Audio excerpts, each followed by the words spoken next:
Well, we begin in Ukraine, where the country's interim leadership is looking to forge ahead with a new era and deal with the fallout from the old one. Now, the Interior Ministry is currently putting together an arrest warrant for President Viktor Yanukovych, who fled Kiev on Friday. Now, these are live pictures out of the capital. So you can see thousands of protesters remain camped out in Independence Square.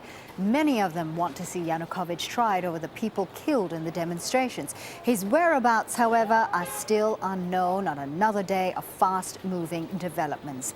Now, acting President Alexander Turchinov says his priorities are to save the troubled economy and to steer the country towards European integration.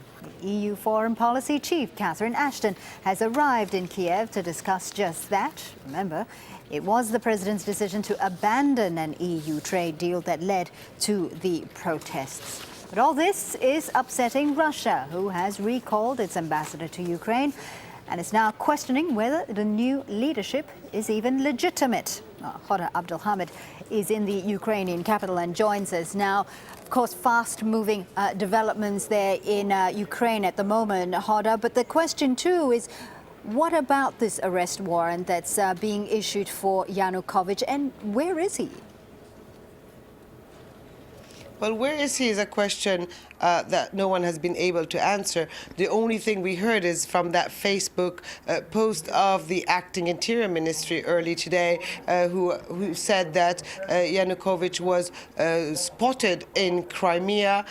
We spoke again to the minister's aide, who said that the minister had actually gone to Crimea and is on his way back, but we haven't heard anything since, nor did we get any confirmation that that actually happened and that Yanukovych was actually in Crimea. In the same time, as you said, the prosecutor general is looking into the legal procedures to issue this arrest warrant. That hasn't been done yet. We're also waiting on that. And meanwhile, the acting president is holding the consultations in the Parliament building. They've been going on for several hours. We've heard from several MPs who've been voicing their opinion about how this new government should look like. We heard one MP, for example, say that representatives of Maidan should be included in that government and should be included in the interim parliament until the presidential elections. We also heard from the party of the former president, the Party of Regions. They said that they prefer to remain in the opposition now and not join this government of national unity that should be formed by Tuesday, as requested by the acting president. Now, joining me is Irene Karpa. She's an Ukrainian author, and we will ask her her opinion about all what's happening in the country. Irene, thanks for joining me. A lot of fast developments at the moment. I guess all eyes are on what will happen in the government and what kind of government will emerge after these consultations. What would you like to see? Well, I absolutely agree that the representatives of Maidan should be included into it, and I don't think this political party is a criteria for the member of even for this temporary government. We really should take people who are professional in what they do, and the only criteria of efficiency is if they actually work or not. If they do not work, they should go.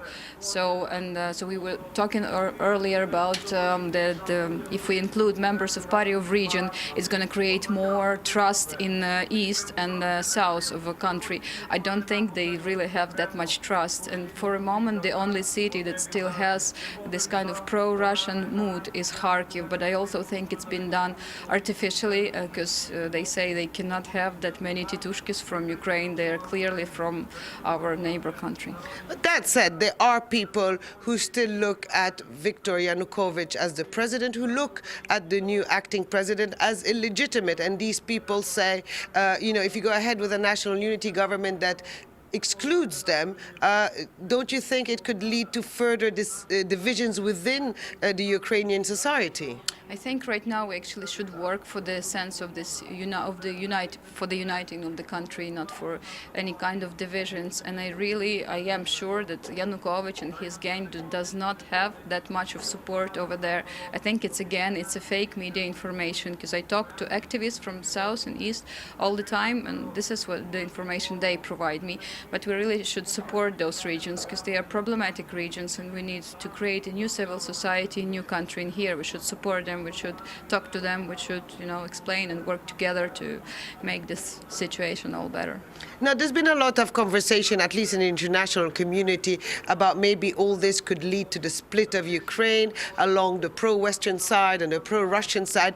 Is this a concern for you? Do you really feel that the country could be heading there?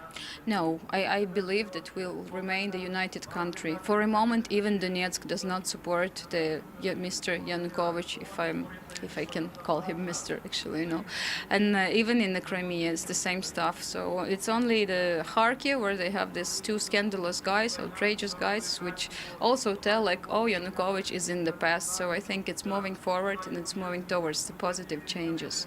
Thank you very much, Irene. That said, the whereabouts of Yanukovych are still mysterious. A lot of people would tell you they would like to know where he is and what is his next move specifically, because it could have an impact on the political process in the country. And meanwhile, I have to say that Catherine Ashton has arrived in the country.